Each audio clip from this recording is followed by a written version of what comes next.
Welcome to YOYO Times.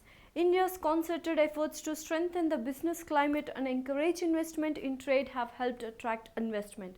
But the country needs further economic reforms to ensure sustainable and more inclusive growth, according to the International Monetary Fund. The remarks by International Monetary Fund's chief spokesperson Gary Rice on Thursday came in response to a question on the recent FDI announcements made by global giants like Facebook and Google in India.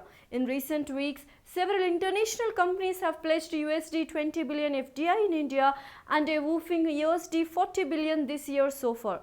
Concerted efforts have made in recent years in India to strengthen the business climate and encourage investment in trade, and these have helped to attract investment and improve the current account financing mix and also help to contain external vulnerabilities, Mr. Rice said reporters at a new conference in Washington.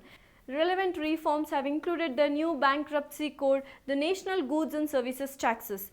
These have helped to gain in India's doing business ranking, moving up rapidly in World Bank's Ease of Doing Business Index up to 63 in 2020 from 100 in 2018. Significant progress there indeed, Mr. Rice said.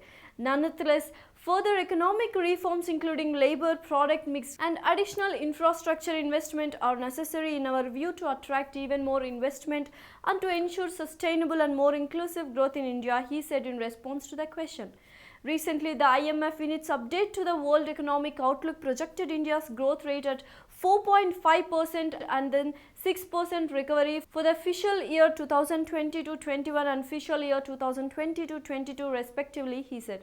Our projection for fiscal year 2020-2021 was revised down, as was the case for most countries driven by the impact of pandemic, Mr. Rice said.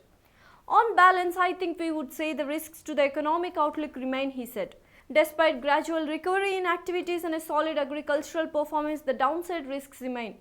The main downside risk is of course, the continued spread of the pandemic, he noted, referring to the coronavirus pandemic. Further outbreaks could require additional lockdowns, and concerns about the virus could also dampen consumer confidence and delay the economic recovery.